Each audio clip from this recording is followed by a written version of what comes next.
Welcome to the second section of second session of the second international conference of the Jean Monnet Center of Excellence fEUture, devoted to the future of Europe. In this session, we have three speakers. I will speak about European democracy and the future of Europe.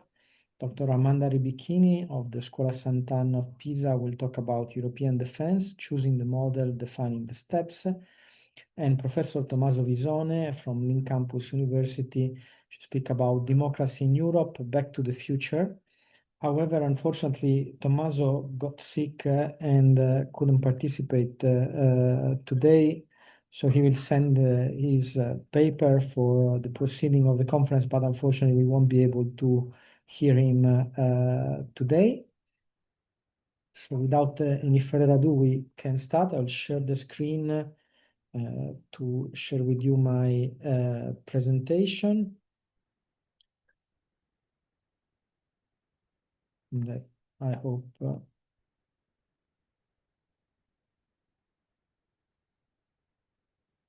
you can see well.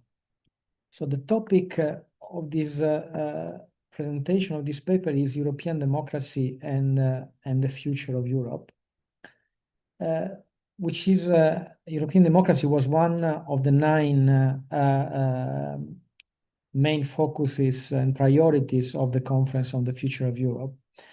So what I would like to do today is to discuss the challenges that democracy is facing today and how the proposal coming out of the Conference on the Future of Europe can help us address those challenges, which in the meantime have evolved and changed compared to the situation between 2021, 2022, when the Conference on the Future of Europe was first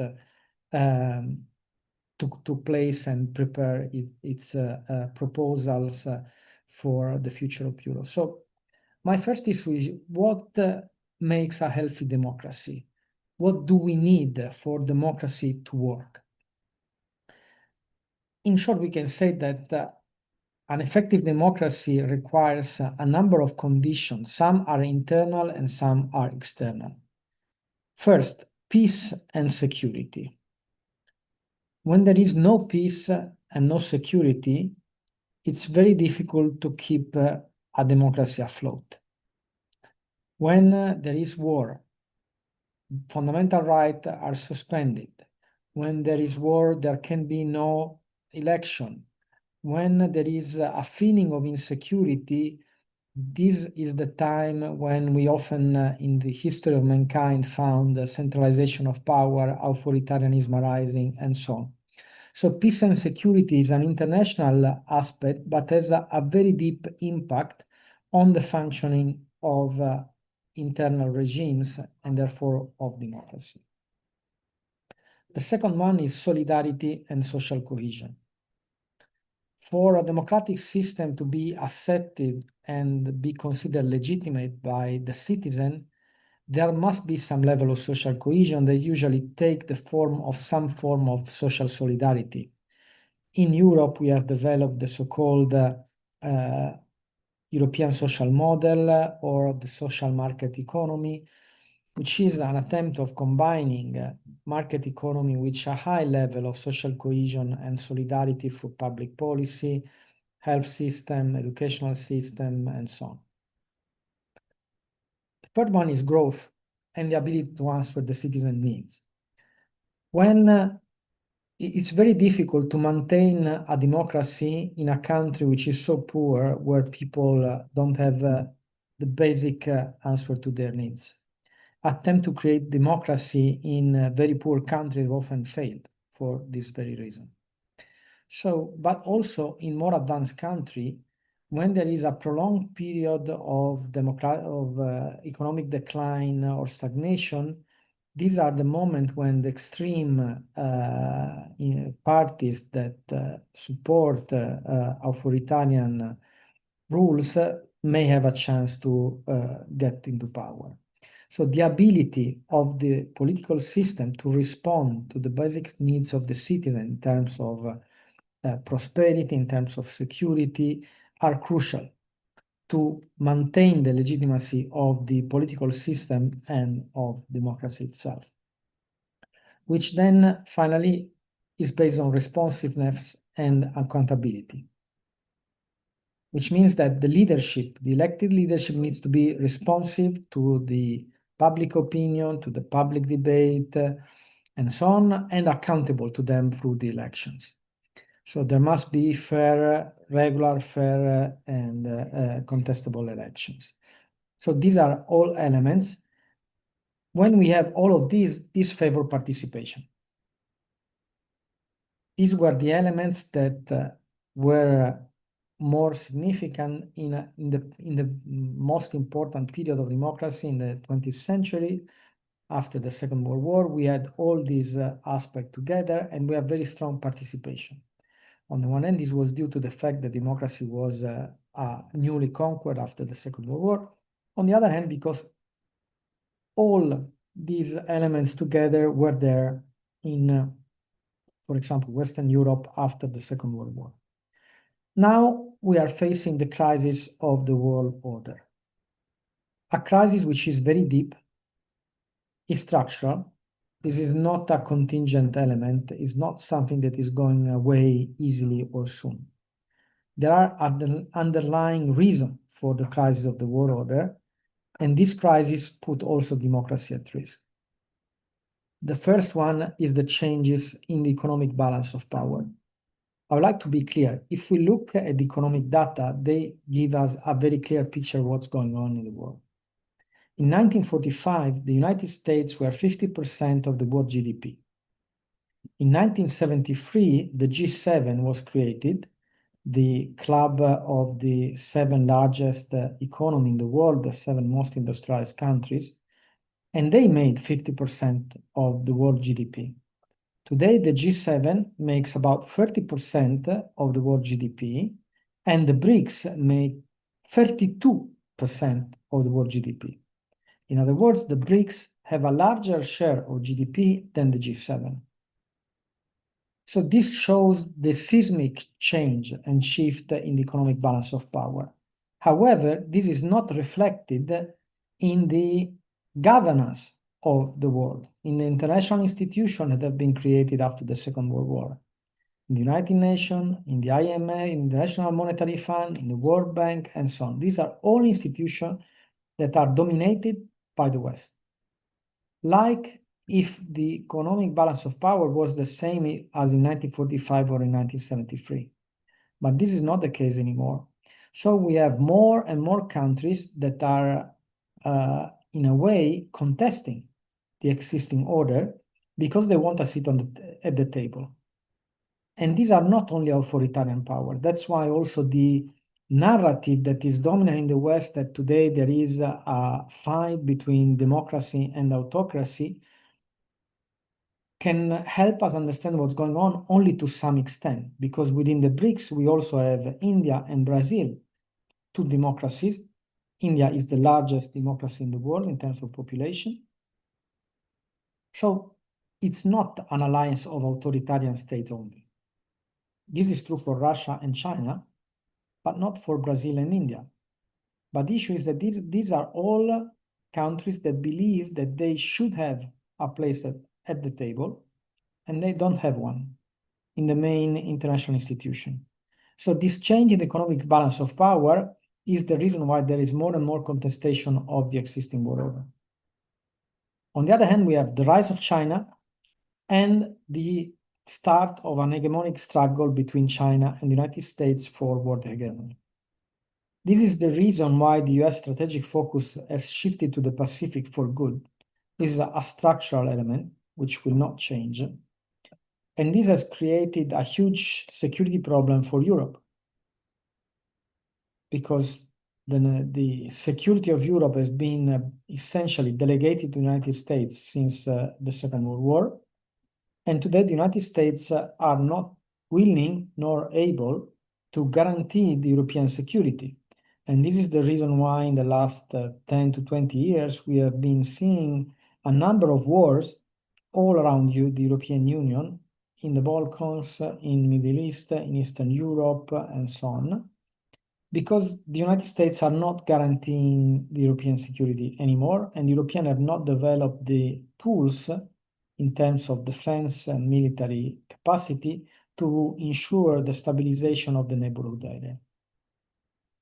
In this context, with the Trump presidency, we are starting to see the US resorting to an extractive imperialism as a policy, which is the attempt to extract resources from allies and foes alike in order to gather more resources and sustain its hegemony and its hegemonic struggle with China.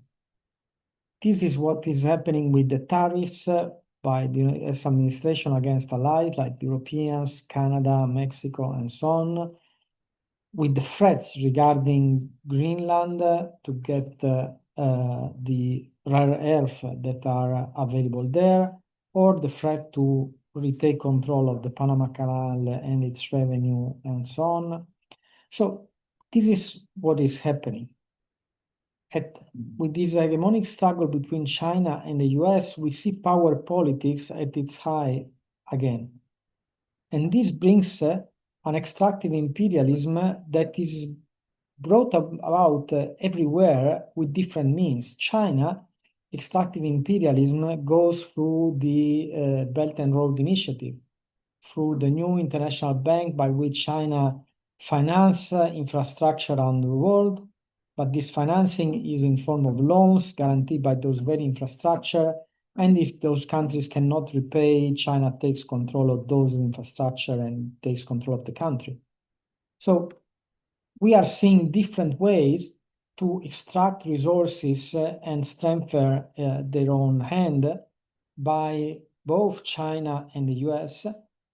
But we also see this in more traditional imperialist view by Russia, with the attempt to recreate the former Soviet Empire by conquering Ukraine, but also with the Russian military presence in Moldavia or Georgia. And in this context, China is trying to present a narrative in which China presents itself as the champion of Global South against the old world order dominated by the West. And it has been very successful at that, even if China does not really represent the Global South, because it has its own agenda and is in the midst of this hegemonic struggle with the United States. Within this context, what is happening in Europe is that we are seeing the very end of the crisis of the nation state. When we are thinking at the world level, only continent-wide states matter. When we think about the current or potential great power at world level, we think about the United States, China, eventually India, Russia, all continent-wide states. It's clear that the EU nation state cannot play any role at the world level. They're just too small. And as even the Italian defense minister Guido Crosetto said in an interview a few weeks ago, it's pretty clear to everybody that Italy doesn't play in the same league like the superpowers. But this is the same is true for Germany, for France, for Spain, for Poland, for all European countries. A country with 60 or even 90 million inhabitants cannot be compared with a country with 1,200,000,000 inhabitants. And in a few years, we won't have any European nation state, not only in the G7, but even in the G20. Already now, the G7 has maintained the original composition, but those states are not anymore the 7th largest economy of the world. Now, in this context, I think that the reflection by Luigi Einaudi and Arnold Toynbee are really fine. Einaudi, at the collapse of the European defense community, said that in the life of countries, sometimes the occasion to do things lasts a few days, 2 weeks. And if you lose it, it's lost forever. And that the nation states are now powder without any substance, because they cannot ensure their citizens nor their security nor their prosperity. So, and Einaudi wrote this word when he was president of the Italian Republic from Quirinale. So he could see very well what were the possibility of the Italian state and in general of the European states. Arnold Toynbee suggested already in 1948 that the Europeans today are like the Greek of the Polish civilization, of the Hellenic civilization, when faced with the Macedonian and then Roman Empire, and like the inhabitants of the small city and region state of the Italian peninsula during Rinascimento, confronted with the birth of the first modern state in Europe. They had a simple choice: unite or perish. And these two great civilizations died. Both the Hellenic civilization and the Rinascimento civilization were unable to choose unity, notwithstanding the benefits in terms of political independence and economic prosperity that unity would have brought, because of cultural reason. Aristotle had taught the Greek that the polis was the natural venue for the political, economic, and cultural life, and therefore it could not be changed. And at the time of Rinascimento, when Machiavelli and the Prince invited the Medici to unite Italy because otherwise we would be a land of conquest, the contemporary told him that Italy is just a geographical expression, like Metternich would say again 400 years later. Those 400 years in which Italy was a land of conquest for the modern European states. Now the same applies to Europe. There is a new world state system, only continent-wide state matter, and they want Europe. What is going on is a fight for Europe, because Europe today is still together one of the three economic poles of the world, together with the US and China, is one of the main centers of savings in the world. It has a lot of resources that can be very useful in the struggle for hegemony at world level. And so from this point of view, Europe is the prey in this challenge. Since the Second World War, basically, NATO guaranteed the security of Europe, and European integration and the European Union with the common market and the single market and the euro ensure its prosperity. In a sense, what Einaudi said, that the nation state was unable to provide security and prosperity, was hidden by NATO with the US security guarantee and by European integration with the prosperity brought by the economic integration at European level. Now, the NATO security guarantee has collapsed, and the level of integration is not enough to ensure future prosperity, because we have not created a significant European budget, an economic union, an economic policy, industrial policy, research policy that can count on the European resources. As you know, the European budget is slightly more than 1% of GDP, while national budgets are about 50% of GDP. So this way, the core of the nation state that was basically dead after the Second World was put into the freezer by the NATO security guarantee and European integration, because by providing security and prosperity, they were answering the citizen need regarding these two essential public goods, and people could pretend that they were the nation states that were providing prosperity and security, even if they were not. Now that NATO and the EU are no longer guaranteeing security and prosperity, it's like if the zombie of the nation state is out of the freezer and is contaminating everything. This dead body pretending to be alive, trying to pretend that it can answer its citizen needs, but it cannot. And the results of this crisis is that democracy today is at risk in Europe. We are seeing the erosion of democracy across Europe in very many different ways. On the one hand, with reduced citizen participation. Everywhere the turnout at election is getting lower and lower, which shows the disaffection of citizens for their political system, for democracy.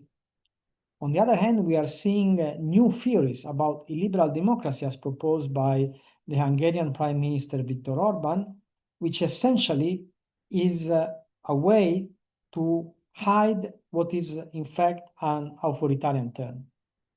Because illiberal democracy is an oxymoron. You cannot have a real democracy which is not a liberal democracy, which ensures the rule of law, the rights of the citizen, the freedom of the citizen, and so on and so forth. So what we are seeing today in Europe is attacks on the rule of law, on judicial independence, on media independence, on civil society independence and participation, and so on and so forth, for a number of rules and laws that are made in certain countries.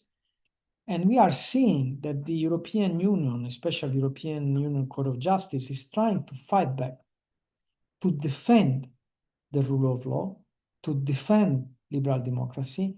And the European Union has been forced to adopt measures in this sense, also with regard to disbursement of European funds, both of the Next Generation EU and of the normal structural funds of the EU. And finally, democracy is at risk because in this international climate, change domestic climate, we are observing the securitization of policies, including a crackdown on dissent, with new rules in place in many different countries that basically make it more difficult to protest, make it more difficult for civil society to have rally, to make their voice heard by the political leadership. So these are all aspects that are putting democracy at risk, that suggest that there is an erosion of liberal democracy even in Europe. Now, what were the Conference on the Future of Europe proposals regarding democracy and how can they help us? There are four. The first one was number 36. It proposed to create a more digital and interactive tools to allow the European citizen to interact with European institutions directly, in order to create a public space where there is room for direct intervention participation in terms of legislative proposal, by strengthening the European Citizen Initiative, by strengthening consultation, and so on and so forth. And more multi-level consultation and participation was another request.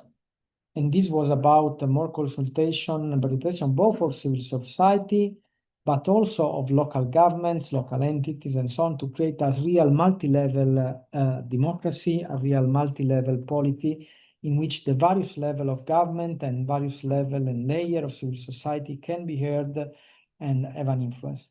Then to have regular citizen assemblies, like the Conference of Europe was a first example to some extent, and introduce a youth check on legislation, because with the demographic change we are observing, it's pretty clear that political life is dominated by the older generation, and very often they take decisions which are in their interest, but not in the interest of the future generation.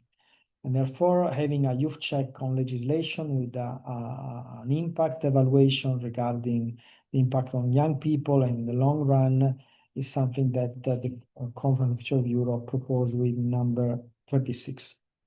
With 37, they proposed to create compulsory European citizenship education across the European school system.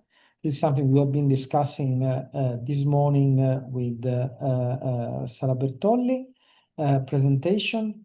But this was also a proposal coming out of the Conference on the Future of Europe, just like the support for free and pan-European media to create a more dynamic, transnational European public space, and support transnational experiences, so strengthen the Erasmus Plus project, make it possible not just for students, but for everybody at different age and in different ways, in order to favor the creation of this transnational experience that can help build a European identity. In proposal number 34, they propose the creation of a European referendum for the citizen to decide certain issues at European level by direct democracy, to introduce a uniform European electoral law, because today we only have a general common framework, but then each member states can have a different electoral law with regard to the European election. Introduce the transnational list, which is a list of candidates that would run across countries and could be voted across countries in order to give a more transnational and European flavor to the election and not just have only local candidates. So to have the possibility to vote both for your local candidates and for the transnational list, to give the European Parliament legislative initiative, but also to give the Parliament more power in general and especially on the budget. Remembering that the first Parliament and direct election, like in the United States, where and the independence war was built on the principle of no taxation without representation. And in Europe, we also need the opposite, no representation without taxation. So the European Parliament is the only directly elected body of the European Union. It must have a stronger voice on the European budget and on the revenue side, on the taxes to finance this budget. Because one of the problems, of the reason why the budget is so small is that it's not financed through European taxation mainly, but through national contribution, which makes it always very difficult, the negotiation about the budget. Proposal number 39 was about abolishing unanimity, except for 3 cases. That was accepting new member states, so for the enlargement, changing the main values of the European Union as inscribed in Article 2 of the Treaty on European Union, and amending the Charter of Fundamental Rights of the EU. These were the only 3 issues on which the Conference of F'EUture of Europe proposed to maintain unanimity, while on all other issues there should be qualified majority voting, and increase transparency of institutions, especially the European Council and the Council, and especially when they are working in the Council in its legislative capacity. So these were the proposal of the conference. What was the follow-up on this proposal? Even the European Parliament took up the proposal, prepared treaty amendment proposal, approved them in November 2023, but they did not include all the proposal by the Conference of F'EUture of Europe on democracy. For example, they included unanimity, they kept unanimity also for other subjects like defense policy, foreign policy, fiscal policy, or they did not include the European referendum proposal, the strengthening of the role of local governments, and so on. So there are a number of proposals of the conference that in fact could not be accepted and shared and endorsed by the European Parliament in its treaty amendment proposal. Then the European Council did not even bother to put those proposals prepared by the Parliament on the basis of the Conference of F'EUture of Europe proposal on the table for a discussion. So since November 2023, the European Council has not found the time, or maybe better, the political will to put on the agenda the reform of the treaties on the basis of the proposal of the Parliament.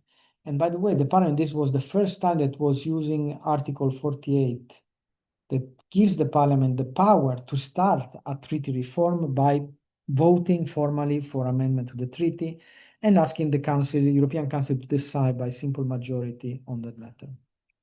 And just in this day, yesterday, the Constitutional Affairs Committee of the European Parliament approved a report on the enlargement.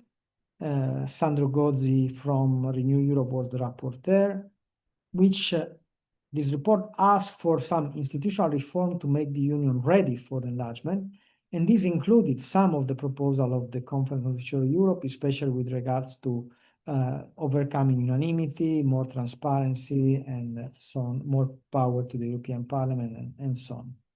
So this basically has been the follow-up.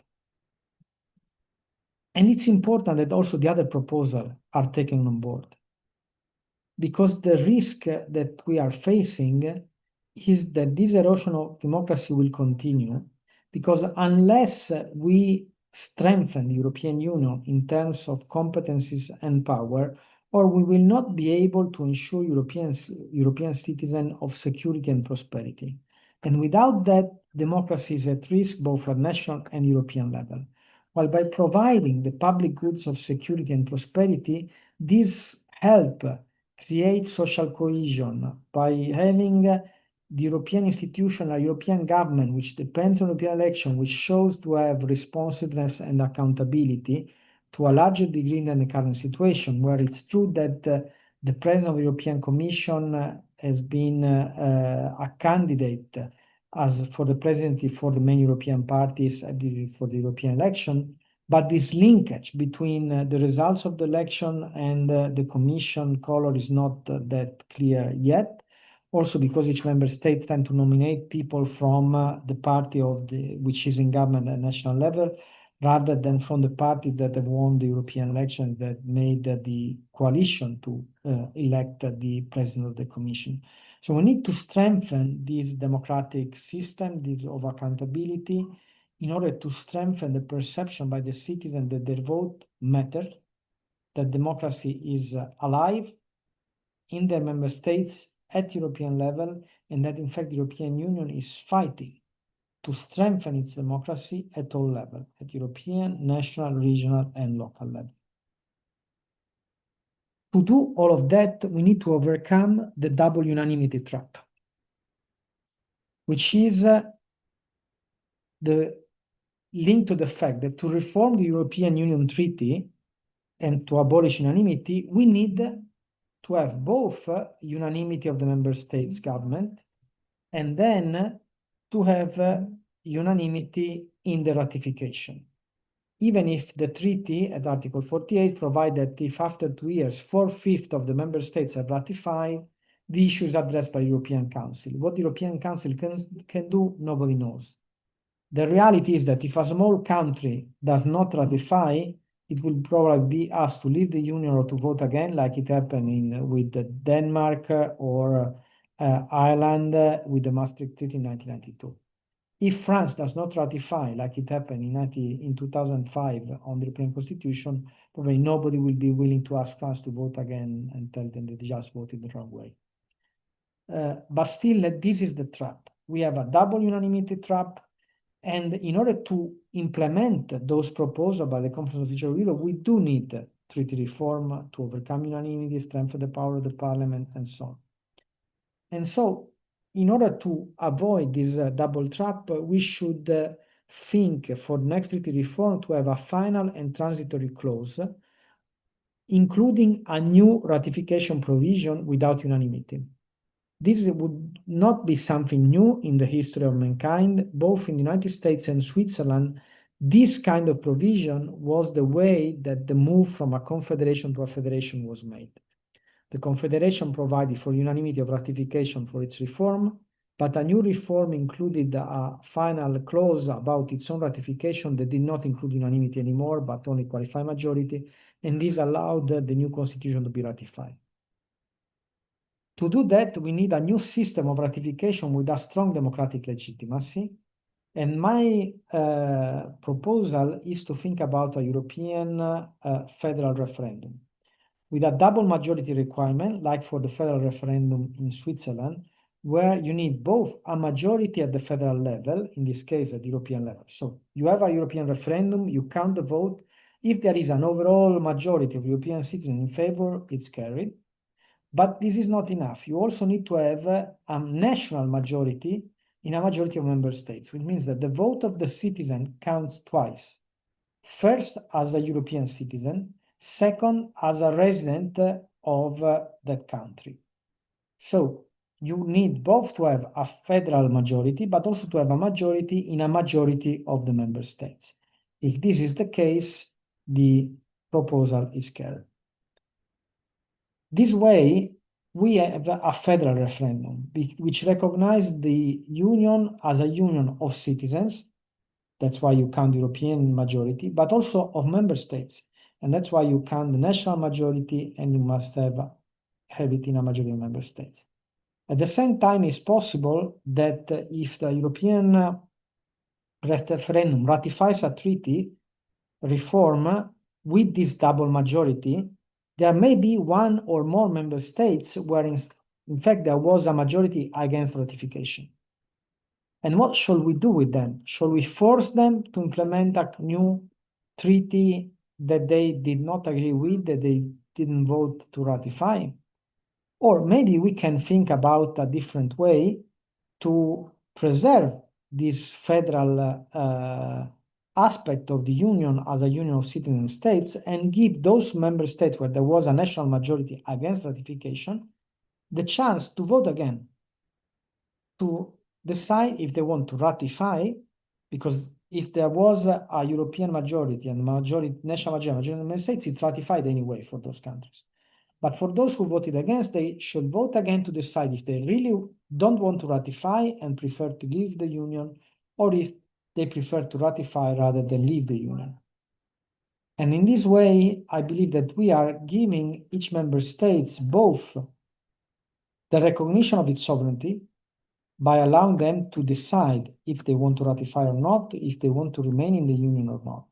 At the same time, we are also recognizing the sovereignty of all the others by not giving anybody a veto power on what all the others should do if they want to. So this way, no member state has a veto that if that member state doesn't agree, all the other cannot go ahead. So we are respecting the sovereignty of all of them and of the European citizens as such, because their vote as European citizen for the European majority is the crucial one as well. So with this proposal, which I have discussed in more detail in last year's conference, I think this will be a crucial element to ensure the implementation of the proposal on democracy by the Conference on the Future of Europe, which in my view are really crucial if we want to save democracy in the current international situation and European and national situation. So thank you so much for your attention. And as usual, it's been a great pleasure, and I will give the floor to Amanda Ribicchini for her speech. As mentioned, Amanda Ribicchini from the Scuola Superiore Sant'Anna of Pisa will talk about European defense, choosing the model, defining the steps. Thank you, Roberto, and thank you all for being here. I will not be long, I promise. So this brief speech will revolve around 3 questions, to which I will try to answer in a few minutes. The first one is, why talk about defense? So I will try to explain the reasons why today it is essential to discuss defense, both because of the world's current conditions that Roberto explained very well, and as a necessary reflection for the Europe of today. The second question is how? That is, which strategic levers must be pulled at this moment to create the conditions for a real European defense, which will inevitably lead to a political contradiction resolvable only through a stronger Europe? The third question is what? Or rather, what should scholars and civil society in Europe do today for this reason? So let's begin with the first question, why?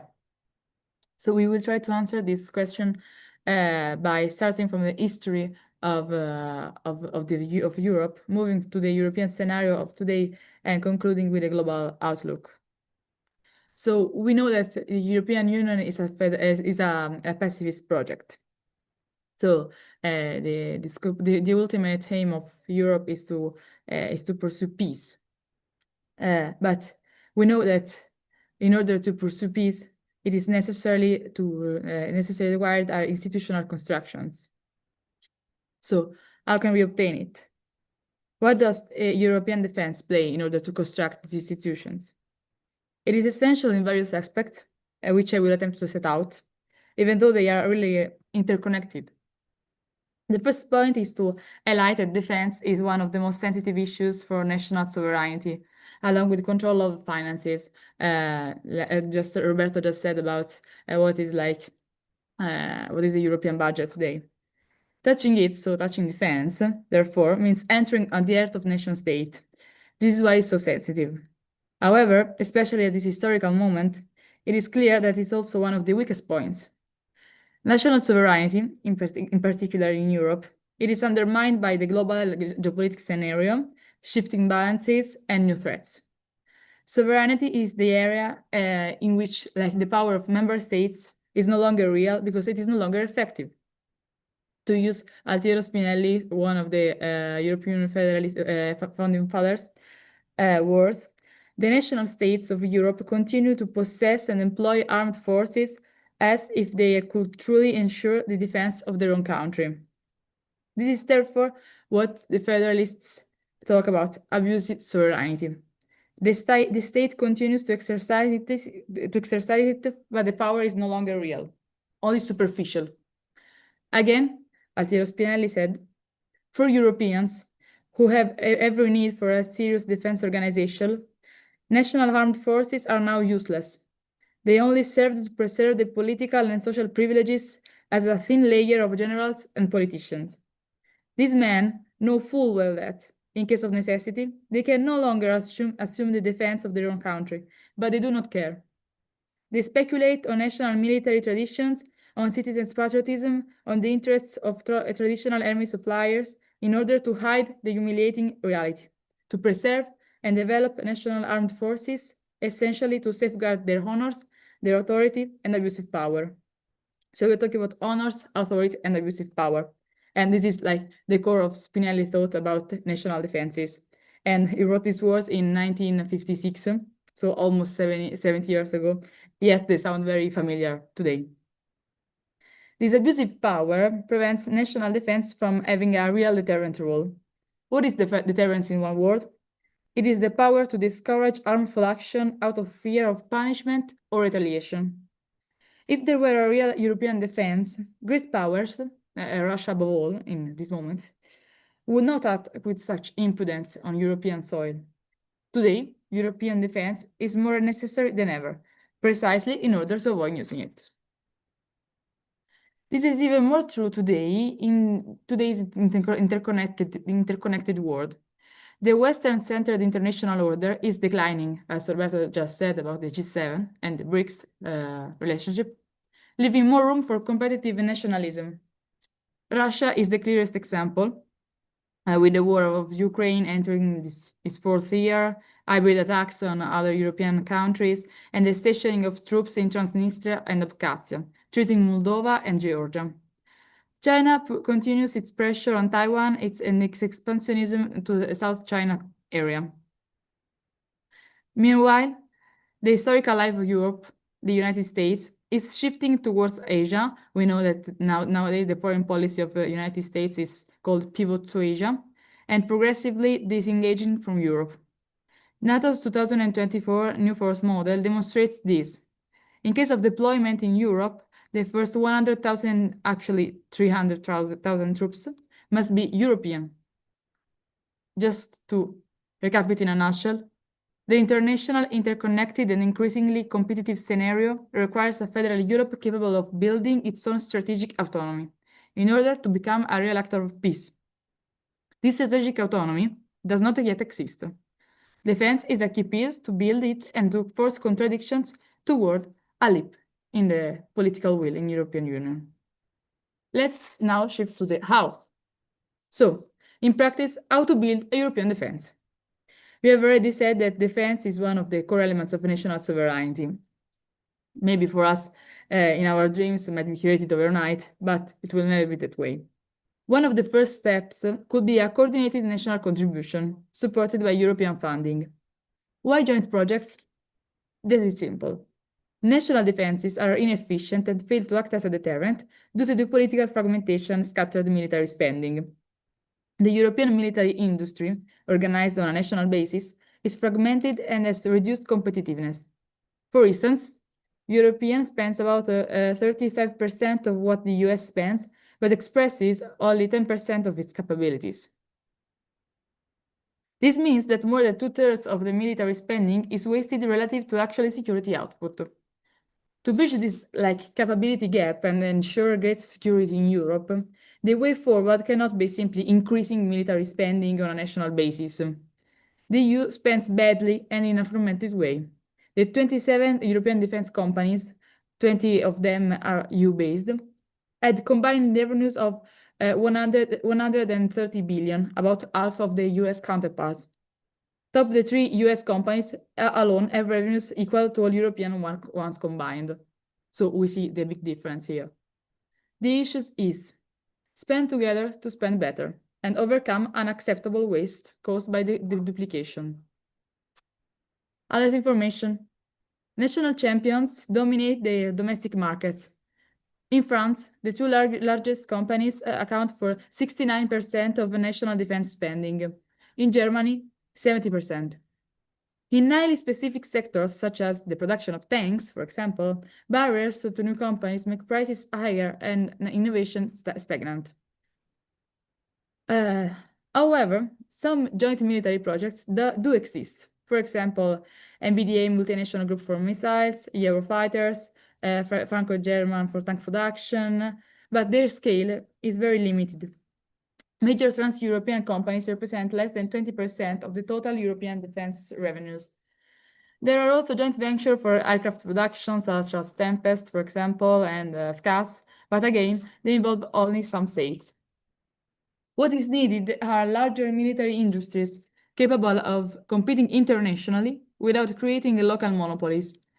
Greater standardization would create scale economies, saving money in production, procurement, and innovation. These are the foundation for a common model. The model most often discussed is the dual model, as far as the structure of the European army is concerned. That is, not a single European army, but rather an American model, where the small federal army of professionals, designed to fulfill the Article 42.7 of the Treaty of the European Union, operating as a rapid reaction force, exists alongside the national civil guard of each state. The European force, in this case acting as the 28th residual army integrating into existing structures, would become NATO's European pillar, transforming an unequal alliance to an equal one. From here, two goals can be pursued. The first one is an autonomous operational capacity. The second is a command and control structure. For the latter, we could imagine Europeanizing the Eurocorps, which is the successor of the Franco-German Brigade, already formally integrated into NATO missions. We have out of full members that are also EU member states, such as France, Germany, Luxembourg, Spain, and Poland. And there are also associate members in this Eurocorps, such as Italy, Romania, Greece, and Turkey. This structure could quickly provide the 60,000 troops envisioned in the 1999 Helsinki European Council, the first time European defense was discussed, together with EU investments in strategic enablers, such as satellites. How to finance it? Money is always important. We already have a model to draw from, the monetary union. When the European Central Bank was created, 20% of national reserves were pooled. A similar model could be imagined for defense, pooling 20% of national defense budget while leaving 80% under national management, thus reinforcing the dual army concept. Instead of excluding national military spending from deficit calculation, a golden rule should be introduced, applying only to contribution to the European Defence Fund, financing joint projects, transnational defense industries, and common procurement. All of this, of course, must aim at peace and stability in the world, not to reinforce the current arms race. One proposal is to include a clause similar to Article 11 of the Italian Constitution, but is a project with a long term. For example, as far as the entire world is concerned, part of the European armed forces could be placed at the disposal of the UN under Chapter 7 of the Charter, paving the way for the UN reform and Europeanizing France's Permanent Security Council seat. In short, these partial reforms are absolutely necessary to expose the contradictions of today's EU and open the path for treaty reforms. Europe has some challenging. The defense is surely one of the most urgent and significant. Are we ready to go through that path? Thank you.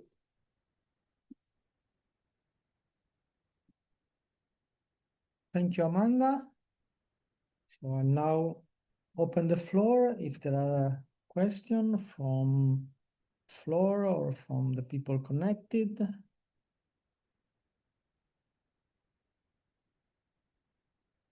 And by the way, we will have, besides thanking Amanda for the interesting speech, tomorrow we will have a joint session with the University of Bologna with the European Union as a Global Actor project that will be entirely devoted to the European defense. and we'll have there another roundtable and discussion entirely focusing on this topic. So today, this is the start of our 2 days discussion on this issue, which is indeed very prominent on the agenda, both at European, national, and international level.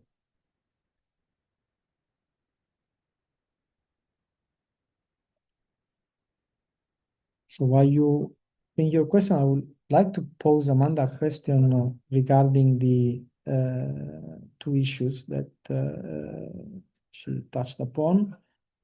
The first one is about the command and control center, that nowadays that the United States is asking Europe to step up within NATO significantly, also with a massive increase in the military expenditure. There may be the chance to use for the European Union also the command and control center of NATO shape, which is a much larger command and control center than Eurocorps. In fact, the NATO one is almost 10 times bigger and able to manage a much larger military capacity. And so what do you think regarding this proposal when we think about European Union defense as a pillar of NATO? This may be a way forward.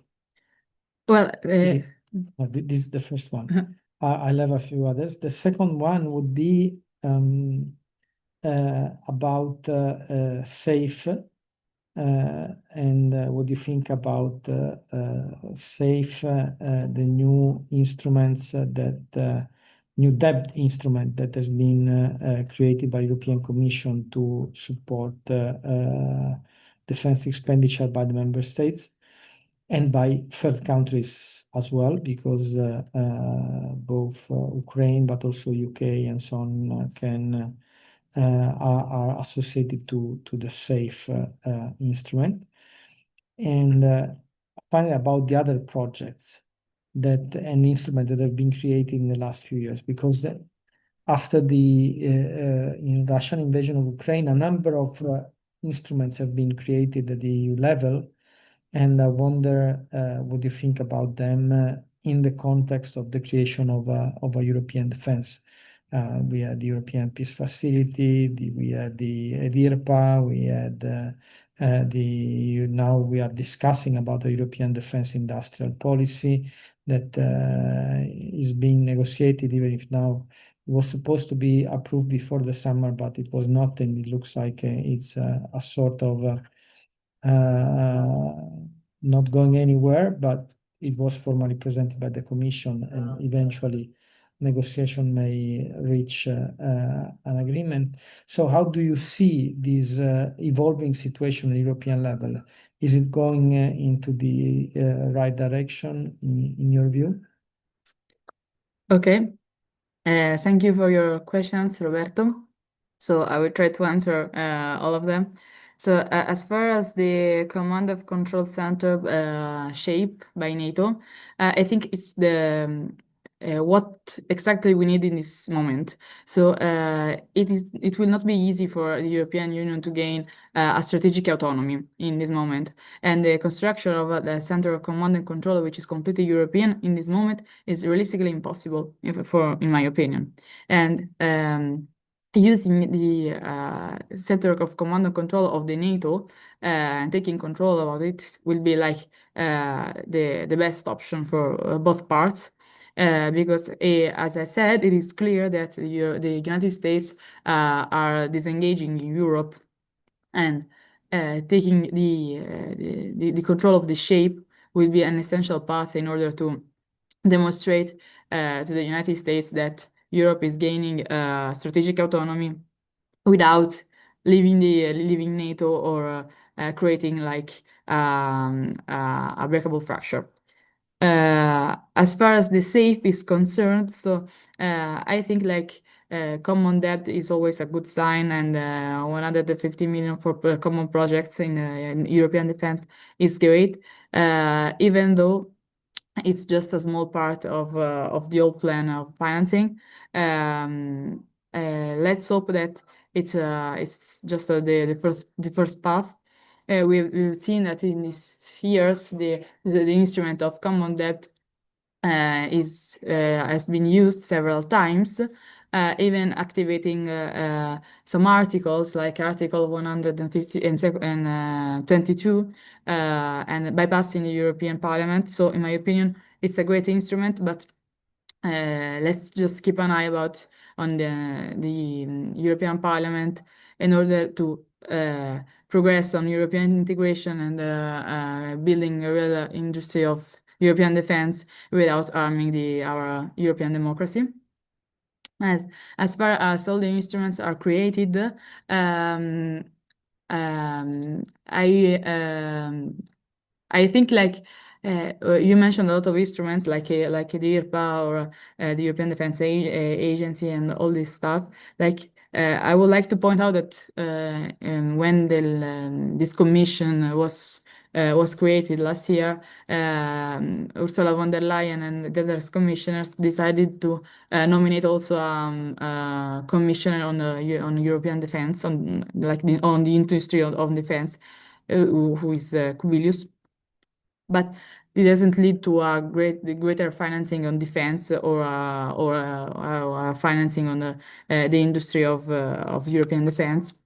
So, and I think all the other instruments are going much more or less on the same way. So there are surely some interesting instruments. For example, I think that EDIRPA is a great instrument, but they are very limited in their actions, and it might be perceived as like the European technocracy, which is trying to impose a lot of more instruments without making them effective.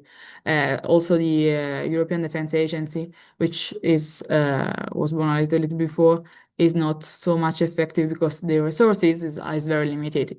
So yeah, there are interesting instruments. Also, if we want to make them bigger one day and to link each other, because that is like the most important key. But in this moment, the political will of the member states is like the most important issue, and we're going to pass through that to that will in order to build the European defense, and that is the toughest question for the European citizens of today and tomorrow. Amanda, if there are questions, you can raise your hand.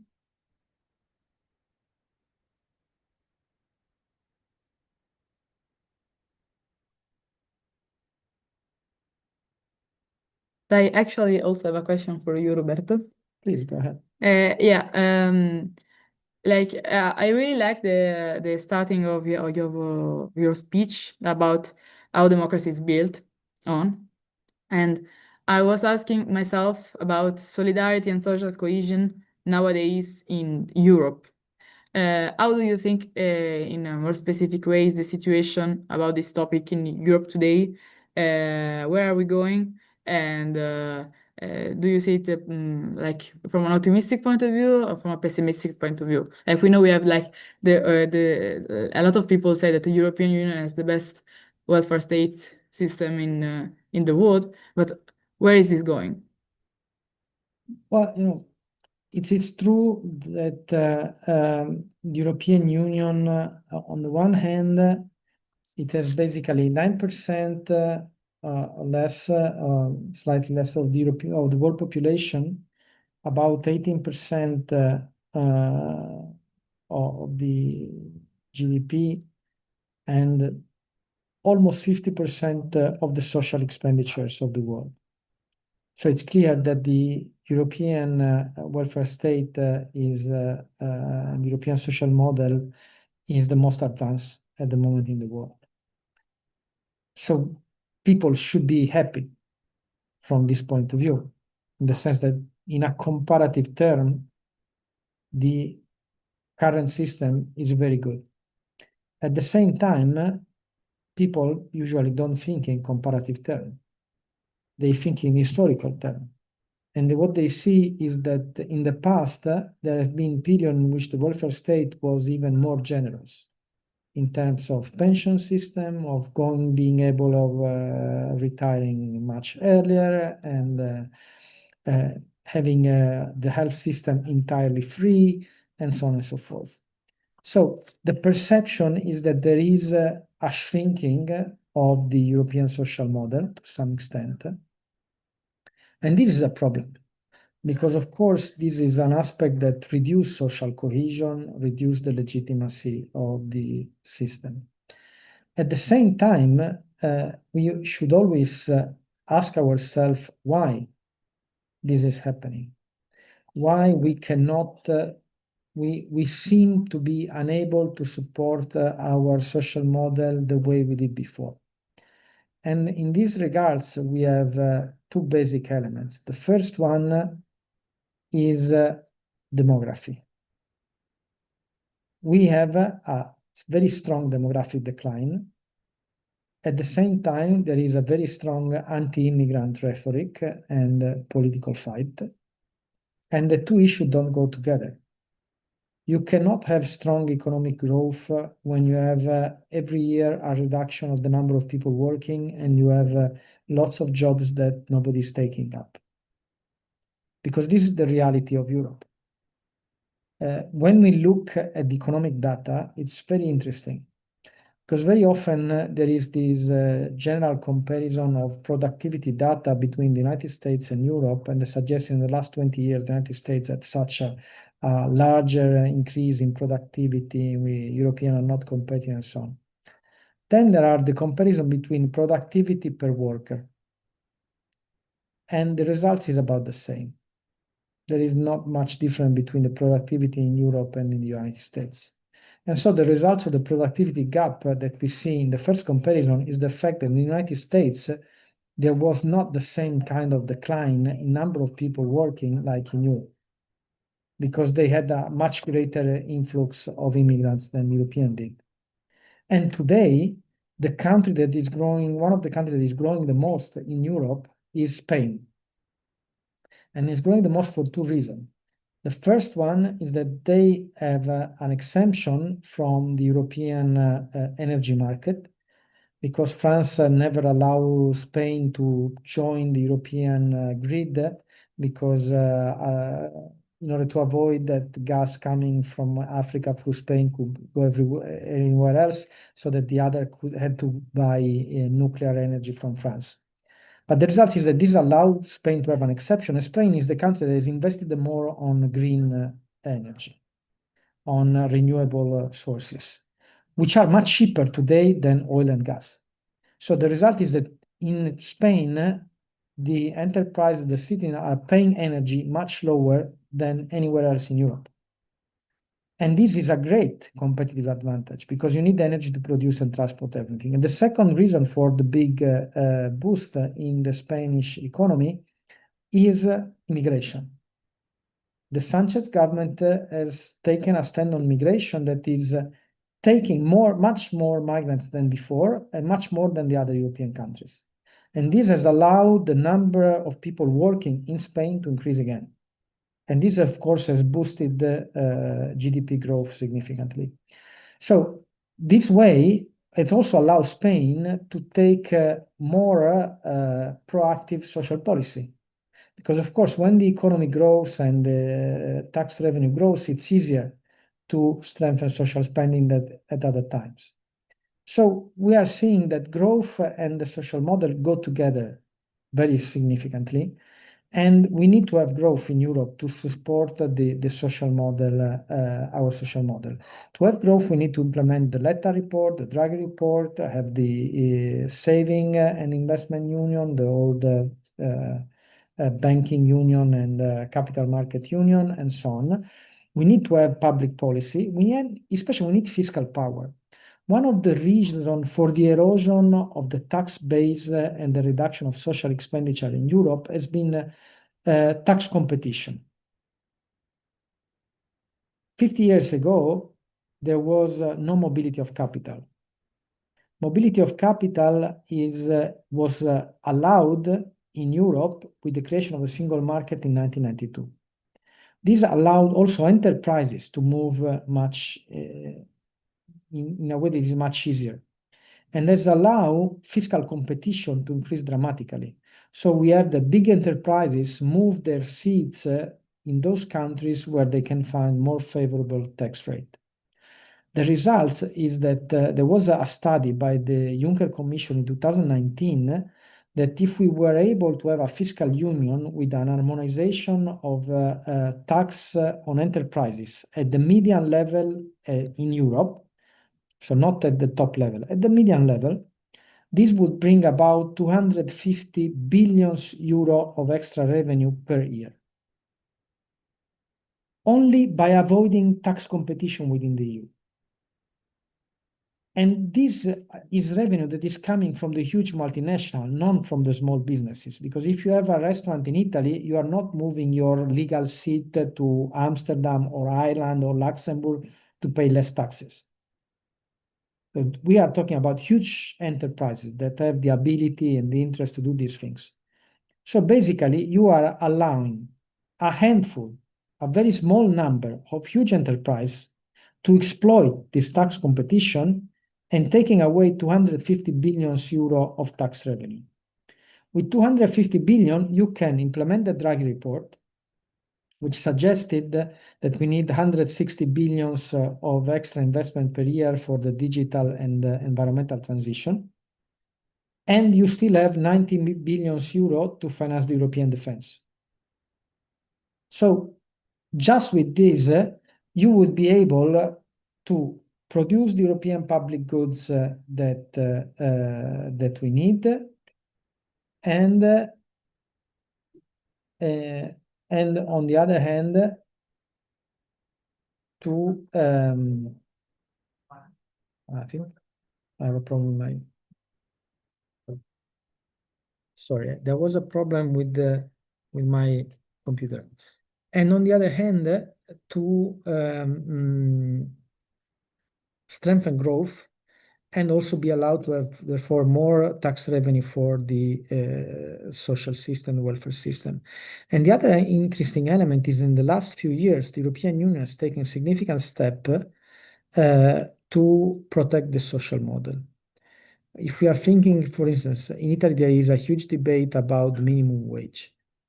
And there is no law on minimum wage in Italy. But we had a directive on minimum wage at European level. We had a directive about posted worker, about platform worker. And so new kind of worker which had no social protection are now finding protection, and they cannot find it at national level. They find it at European level.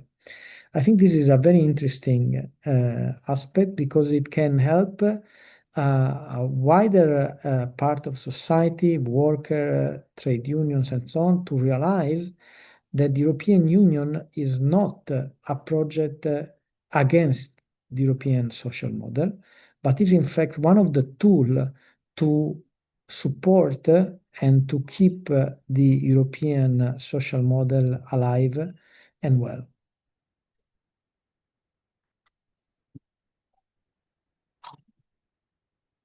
Thank you, Roberto, for your answer. Yes, let's see if there are other questions while I try to reestablish my connection.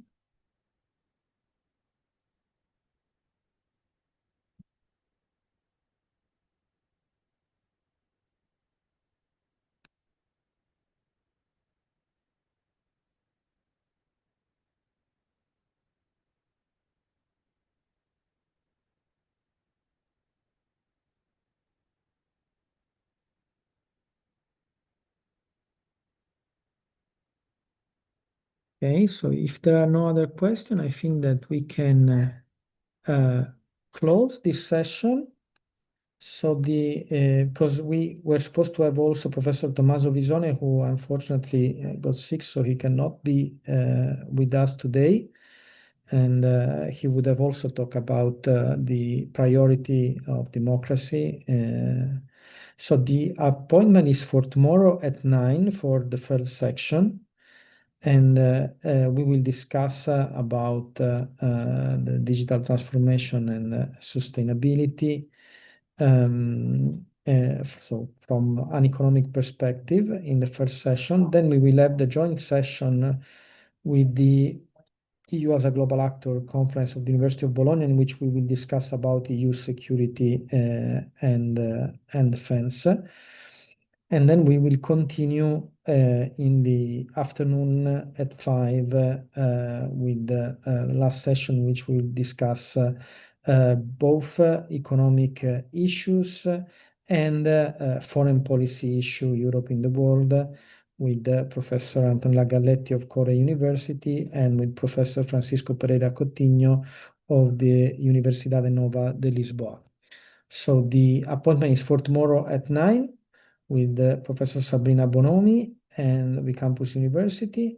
Then at 10 with the roundtable on EU security and defense, and then later on at 5 with the final session in which we'll discuss economic and foreign policy. So thank you so much for being with us. I hope you enjoyed the discussion, and the appointment is for tomorrow at 9. Thank you. Thank you all. Bye.